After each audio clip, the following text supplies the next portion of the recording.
এই রুহু নিয়ে যে কত গবেষণা, মুমূর্ষ রোগীদের উপর গবেষণা চালিয়েছে অনেক। বুলেট প্রুফ গ্লাসের ভিতরে মুমূর্ষ রোগীকে রেখে রেখে তারা চেক করতে চেয়েছে আমেরিকান বিজ্ঞানীরা যে রুহু কোন দিক দিয়ে বের হয়। তারা ওজন করে দেখে মানুষ মরে গেলে কোন লাশের ওজন বেড়ে যায়, কোন লাশের ওজন কমে যায়। যেটাতে কমে গেছে 2-1 কেজি কমে যায়, তার অবাক, কিরা আগে ছিল 80 কেজি এখন হইছে 78 কেজি, তার মানে 2 কেজি না, এটাই রুহু। এটাই কি? এটা হচ্ছে গবেষণার ধাপ। অনেকগুলো মডিউল তারা আনে, অনেক মুমূর্ষ রোগীকে গ্লাস ফিটিং করা, ইন্টেনসিভ কেয়ারে রেখে তারা অবজার্ভ করে, আর অক্সিজেন মাস্ক খুলে দিয়ে তারা দেখে যে লোকটা ছটফট করে কিভাবে মরে। মরার আগে ওজন মাপ ছিল 80 কেজি, মরে গেছে পরে আবার ওজন দিয়ে দেখে 78 কেজি। কমছে কয় কেজি? বিজ্ঞানে কয় পাইছি। সবাই কয় কি পাইছো? কয় রুহু। কই পাইলেন? কয় আগে 80 এখন 78, 2 কেজি। রুহুর ওজন কয় কেজি? তো বিজ্ঞানীদের সিস্টেম হচ্ছে যে কোনো একটা বিষয়ের উপর গবেষণা চালালে তারা পূর্ণাঙ্গ ডিসিশনে পৌঁছতে পারে না। They couldn't jump to the final conclusion just on one module, based on one module. They cannot do it.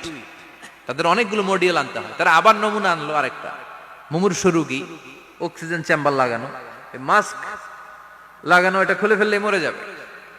Bullet proof করা গ্লাসের ভিতরে ঢুকিয়ে এটার ওজন মাপ, এটার ওজন 60 কেজি। এবার মাস্ক খোল, মাস্ক খুলছে ছটফট ছটফট করে, এটা শেষ। এবার মাপ দেখ, এবার মাইপা দেখা গেছে 63 কেজি। কয় কেজি বাড়ছে?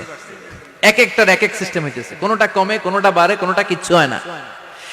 সবাই কয় তাইলে আপনি রুহু পাইলেন কই? আগেরটা কম ছিল, মনে করছিলেন 2 কেজি কমছে, ওইটাই রুহু, এখন 3 কেজি বাইরে গেছে, মিলাইবেন কি দিয়া?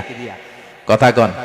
আল্লাহ ডেকে বলে, গোলাম কিয়ামত পর্যন্ত একটার পর একটা মুমূর্ষ রোগীকে বুলেট প্রুফ গ্লাসের ভেতরে ঢুকাতে পারবি, গবেষণা করতে পারবি, মাগার রুহু খুঁজে পাবি না। চিল্লায় বলেন ঠিক কিনা?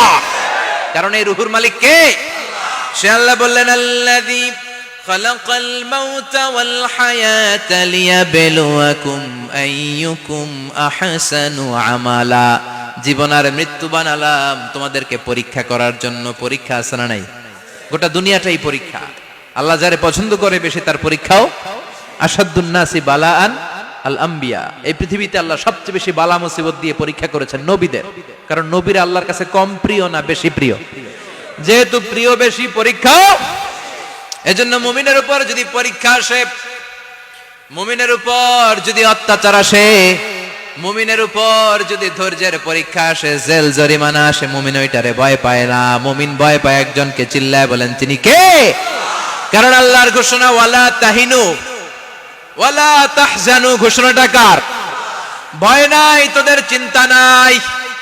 আনতুমুল আ'লাউনা ইন কুনতুম মুমিনিন। তোমরাই বিজয়ী হবা যদি মুমিন হও, যদি মুমিন হও। এজন্য ধৈর্যের পরীক্ষা দিতে হবে, আল্লাহর উপর তাওয়াক্কুল করতে হবে, অত্যাচার আর জুলুম আল্লাহর নামে সহ্য করে যেতে হবে। চিল্লায় বলেন ঠিক কিনা?